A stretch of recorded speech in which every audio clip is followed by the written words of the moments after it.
আপনি কখনো এই মশালা শুনেছেন যে আরবিতে কথা বলা সুন্নত? শুনেন নাই। যদি শুনে থাকেন ভুল শুনেছেন কারো কাছে। আরবিতে কথা বলা সুন্নত এটা মশালা নাই, অথচ নবী সাল্লাল্লাহু আলাইহি ওয়াসাল্লাম আরবিতে কথা বলেছেন সবসময়। নবী করিম সাল্লাল্লাহু আলাইহি ওয়াসাল্লাম এর খাবার অভ্যাস যে ছিল একবারে স্বাভাবিক ছিল, একবারে স্বাভাবিক। নবী করিম সাল্লাল্লাহু আলাইহি ওয়াসাল্লামের খাবার অভ্যাসকে সুন্নত ঘোষণা করা হয়নি।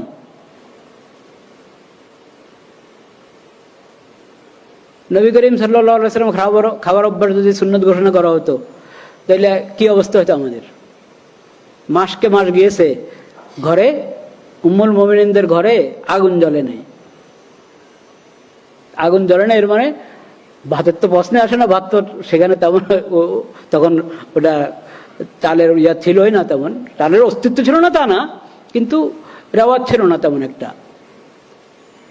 হলে রুটি জবের হকার, কিন্তু তাও আগুন জ্বলছে না, তো এর মানে রুটিও না, কি পানি আর খেজুর, সেটা কখনো আছে কখনো আছে না, আছে কখনো নাই, এই অবস্থা। কেন? এ না যে কোনো নবী করিম সাল্লাল্লাহু আলাইহি ওয়াসাল্লাম আর্থিক সংকট, সবসময় আর্থিক সংকট ছিল তা না। আল্লাহ তাআলা অনেক দান করেছেন নবী করিম সাল্লাল্লাহু আলাইহি ওয়াসাল্লামকে, কিন্তু নবী করিম সাল্লাল্লাহু আলাইহি ওয়াসাল্লাম দান করতে থাকতেন, উম্মুল মুমিনিনরা দান করতে থাকতেন, এত দান করতেন যে পরে দেখা যায় ঘরে হয়তো আজকে খেজুর দরকার, যে কয়জনের জন্য যে পরিমাণ খেজুর দরকার সেটাও হয়তো নাই, শুধু পানি আছে, বা খেজুর আছে আর পানি আছে। কিন্তু এটাকে নবী করিম সাল্লাল্লাহু আলাইহি ওয়াসাল্লাম সুন্নত ঘোষণা করেন নাই যে খেজুরেই তোমাদের প্রধান খাদ্য হবে, রুটিয়ে তোমাদের প্রধান খাদ্য হবে, জবের রুটি প্রধান খাদ্য হবে, ঘোষণা করা হয় না। কেন? এটা কঠিন হয়ে যাবে। পোশাকের ব্যাপারে ধরেন, কোন রঙের পোশাক হবে, কোন ধরনের পোশাক হবে, কোন এলাকার পোশাক হবে, কিচ্ছু না, কিন্তু টাকনার উপরে রাখো, পুরুষ টাকনার উপরে রাখবে, এটা বিধান, এটা ওহী ছাড়া জানা যাবে না। এবং অমুসলিমদের যেটা এই নিদর্শন, ওই ধরনের কোনো কিছু তুমি গ্রহণ করো না, তুমি মুসলিম, এটা বিধান দিয়ে দিয়েছে। এবং পোশাকের উদ্দেশ্য হলো সতর যাতে না দেখা যায়, তাহলে ওরকম পোশাক হইতে হবে যে সতর দেখা যাবে না। এরকম মোটা দাগের কিছু বিধান দিয়ে দেওয়া হয়েছে। এরপরে উন্মুক্ত ছেড়ে দেওয়া হয়েছে, কে সালোয়ার পরবে, কে লুঙ্গি পরবে, কে চাদর, কে জামা, জামা হলে কোন ধরনের জামা, কানিফারা না গোল নাকি, কোনো কিছুকে বিধান বানিয়ে দেওয়া হয়নি। এরকম আপনি এক একটা জিনিস নিয়ে যদি চিন্তা করেন তো দেখবেন আমাদের এই শরীয়তের মধ্যে নবী করিম সাল্লাল্লাহু আলাইহি ওয়াসাল্লামের যে আদর্শ, এখানে ফরজের সংখ্যা আর হারামের সংখ্যা কম। সাধারণ সুন্নত, মুস্তাহাব, নফল এটার সংখ্যা বেশি, ফরজের সংখ্যা কম। এরকম হারাম, হারামের সংখ্যা থেকে দেখা যাবে হয়তো অনুত্তম, মাকরু, ওটার সংখ্যা হবে কি বেশি। একবারে হারাম ওটার সংখ্যা কম অন্যগুলোর তুলনায়। আর প্রয়োজনীয় কোনো কিছু ওটার মধ্যে বন্ধক, মানে প্রতিবন্ধক হবে, এই ধরনের বিধান নবী করিম সাল্লাল্লাহু আলাইহি ওয়াসাল্লামের পবিত্র সিরাতের মধ্যে পাওয়া যাবে না। আরেকটা হলো, বললাম যে কোনো অঙ্গন খালি নেই। শরীআতুন খালিদাতুন, শরীআতুন শামিলাতুন, শরীআতুন আম্মাতুন। নবী করিম সাল্লাল্লাহু আলাইহি ওয়াসাল্লামের যে সুন্নত এবং সিরাত, ওটা কিয়ামত পর্যন্তের জন্য, কারণ উনি আখিরি নবী, খাতামুন নবিয়্যিন। তার উম্মতের পর আরেক উম্মত হবে না। তার উপর হেদায়েতের যে কিতাব আল কোরআনুল কারীম অবতীর্ণ হয়েছে, এরপরে হেদায়েতের আর কোনো কিতাব আল্লাহর পক্ষ থেকে, ওহির আর কোনো বাণী আসবে না, এটাই শেষ। তার সুন্নত আর শরীয়ত শেষ শরীয়ত, তার উম্মত আখিরি উম্মত। এরপরে যদি কেউ বলে যে অমুকের উম্মত, এর মানে তার ইসলামের সাথে, কোরআনের সাথে কোনো কি নাই, সম্পর্ক নেই। আপনারা জানেন আমাদের এই দেশে আরেক উম্মত যে আছে, নবী করিম সাল্লাল্লাহু আলাইহি ওয়াসাল্লামের উম্মত ছাড়া আরো উম্মত আছে, জানেন তো? আপনার ধারণা আছে কিনা?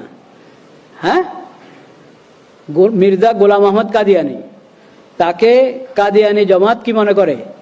নবী মনে করে। আমাদের নবী, আখির নবী হযরত মুহাম্মদ মুস্তাফা সাল্লাল্লাহু আলাইহি সাল্লাম, হ্যাঁ, কিন্তু তার 1200 বছর বা একটু বেশির পর হলো মির্জা গোলাম মোহাম্মদ কাদিয়ানী। এই মির্জা গোলাম মোহাম্মদ কাদিয়ানী নবুয়তের মিথ্যা দাবি করেছে এবং কিছু লোক তাকে নবী হিসেবে মেনে নিয়েছে, তারা মির্জা গোলাম মোহাম্মদের উম্মত।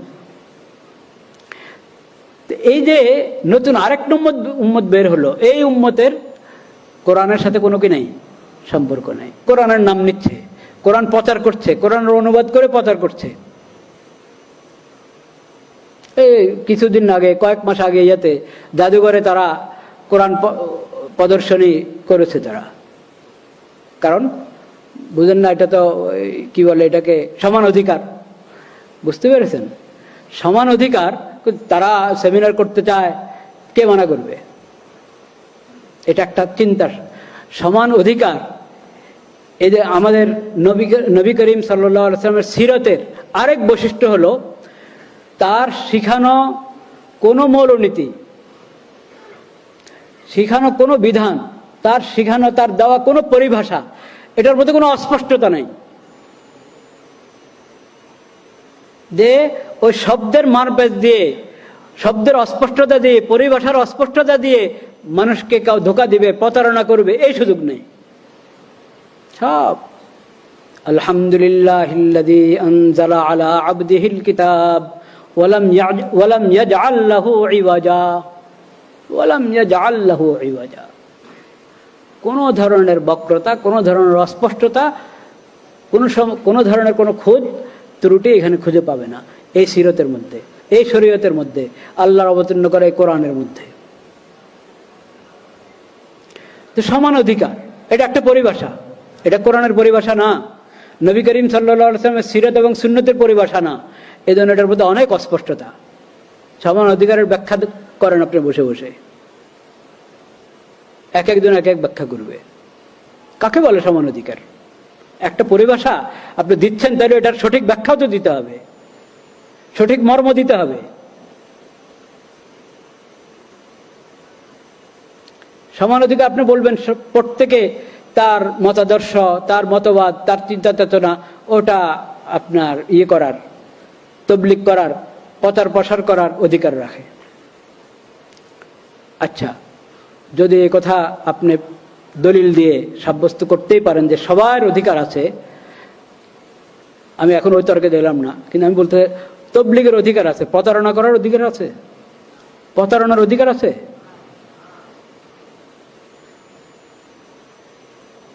তুমি কোরআন প্রদর্শনী করছো, তো কোরআন তুমি যদি 40 পারার কোরআন বের করে আনো, কথার কথা মানে 114 সূরা, আপনি আরো আরেক সূরা বাড়িয়ে কোরআন প্রদর্শনী করছেন, এটা কোরআন প্রদর্শনী হলো না ধোঁকা হলো?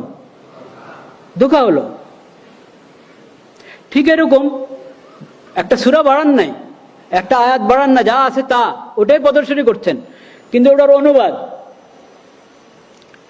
অনুবাদ করা হচ্ছে বিকৃত করে, অনুবাদ করা হচ্ছে বিকৃত করে। তারা কাদিয়ানীরা যতগুলো তাফসীর বা অনুবাদ গ্রন্থ প্রচার করে, তারা সবগুলোর মধ্যে বিকৃতি আছে, কোরআনের বিভিন্ন পরিভাষার বিকৃতি আছে,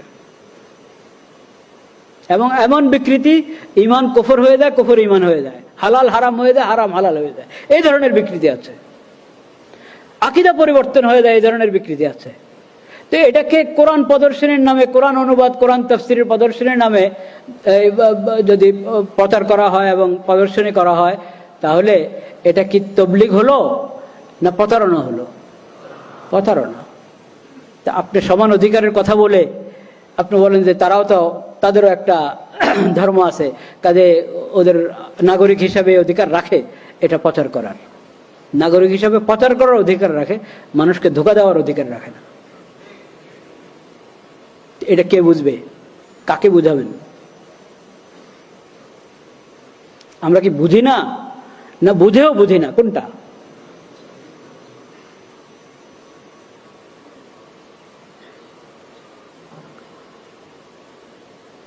লা ইলাহা ইল্লাল্লাহ, লা ইলাহা ইল্লাল্লাহ, লা ইলাহা ইল্লাল্লাহ। যখন এই প্রসঙ্গটা এসেছেই, তা আমি আর একটা কথা বলে দিই। বক্সিবাজারে দেখবেন কেন্দ্র আছে, তারা নিজেদেরকে বলে আহমদিয়া মুসলিম জামাত। আহমদ সাল্লাল্লাহু আলাইহি ওয়াসাল্লাম আমাদের নবীর নাম না নাকি? ওয়া মুবাশশিরাম বিরাসূলিন ইয়াতি মিন বাদি ইসমুহু আহমদ, ওয়া মুবাশশিরাম বিরাসূলিন ইয়াতি মিন বাদি ইসমুহু আহমদ। ঠিক পড়েছি আয়াতটা? তাই আহমদ নবী করিম সাল্লাল্লাহু আলাইহি ওয়াসাল্লামের নাম, মুহাম্মদ নবী করিম সাল্লাল্লাহু আলাইহি ওয়াসাল্লামের নাম। আহমদ সাল্লাল্লাহু আলাইহি ওয়াসাল্লাম মুহাম্মদ সাল্লাল্লাহু আলাইহি ওয়াসাল্লামের সাথে কোনো সম্পর্ক নেই কাদিয়ানী জামাতের। তারা আহমদের অনুসরণ করে না, তারা তো গোলাম আহমদের উম্মত। আবার তারা তাদের উপাসনালয়, খেয়াল করবেন আমি কি কথা বলছি, উপাসনালয় বলেছি কিন্তু মসজিদ বলি নাই, কারণ কাদিয়ানীদের উপাসনালয় মসজিদ নয়। মসজিদ তো হলো উম্মতে মুসলিমা, মুসলমানদের উপাসনালয়, যেটা